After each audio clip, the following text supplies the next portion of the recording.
All right, we're here with Pensacola High head coach Wade McKinney. Wade, thanks for joining us. Last year, first year for you as the head coach there, a program that had been down for a number of years. You come in, produce the best season they've had quite a while, 5-5. How much momentum you feel like you have, and how do you try to build on that? There's a lot of momentum. Just getting the kids back on the field, eligible, and getting them coming back to Pensacola High School and want to play football. We got a lot of momentum. We don't have a lot of depth yet, but we're working towards that. The kids that's been in the program are starting to work hard, get right in the classroom, and do all the things you're supposed to do to be a program. So we had to come in there, first year and clean it up, kind of get a weight program going, and get them going to class and doing the right things. And so we're on the right path. So we look like we can compete every year. We want to be in a situation at Pensacola High where we can compete every year. So what was the key to getting the buy-in? You got to get the buy-in, and for a program that has not been winning, it's hard to get that, but you turned that around quickly. So what was the key for you to be able to get the guys to buy in and believe in what you were doing? When we first got there, we stayed after school every day and started lifting weights. So usually you have weightlifting classes during the day, so we started lifting weights every day after school. All the coaches would come up, and we would just start adding players every day. And some of our key players, they didn't know if they wanted to stay, and rightfully so. And so we ended up, I said, hey, give me the spring.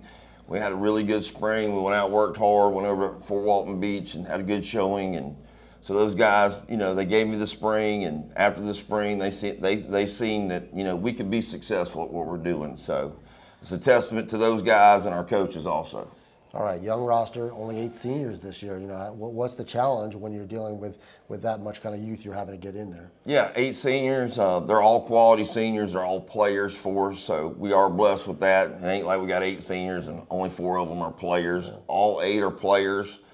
Got a lot of youth in our program, and we're excited about that. We played a lot of young guys on defense last year. I think last 3 or 4 games we had, 8, 9 freshmen running around out there trying to get experience. They'll be 10th graders this year on the field, so we're excited about those guys.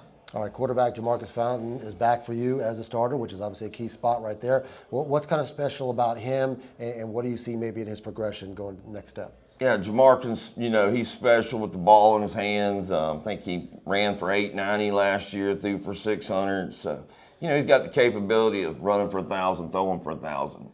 And our offense is going to go as he goes. Really proud of him. He showed up every day. He's been working hard in the weight room. He's just a very skilled player. Just very excited about him. He's really bought in, and, he's kind of the leader of our program. And we go as he goes. All right, A.G. Floyd, a guy that was a workhorse for you last year, really doing so many things. Tough to replace a guy like that. So how do you try to replace who's going to be stepping into that role? We were lucky. We got a transfer from Pine Forest come in. He's actually one of our kids. He had left. He was at PHS, Courtney George's 10th grade year. He'll be a senior this year, but he lives on the road right East Street, right there next to PHS. I mean, you throw a rock and hit his house. So we got him to come back home. He practiced with us in the spring, had a great spring. He couldn't play in the spring game because he moved over from schools, but we've seen what we needed to out of him, and we think he could have a dynamite year. So with Fountain and Courtney, 1-2 punch, we're very excited to see what they can do. All right, defensively, you got 5 starters back on that side of the ball. What are you seeing there? What do you like on defense? Ty Jalen Cunningham, linebacker, we think he's the best linebacker in the area.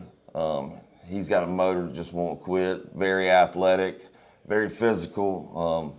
Played a little defensive end last year for us. We moved him to the Mike backer this year. He can do a lot of things. He can get after the quarterback. He's just a phenomenal player.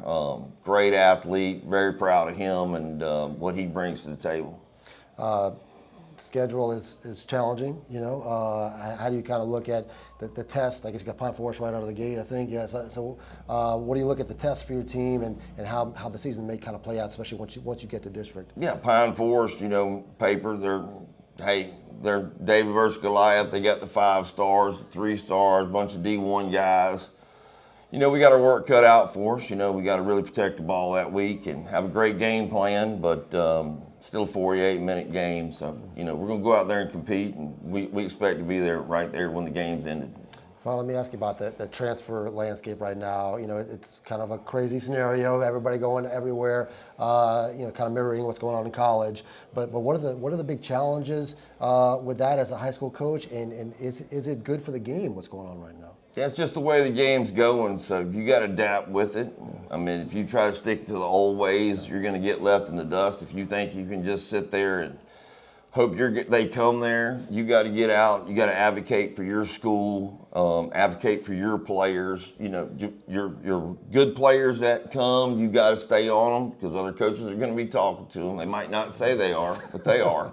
Yeah. But so you got to just stay on your players. It's the way the game's going, and you know, I've always been, hey, if a kid wants to come play for you, so be it. You know.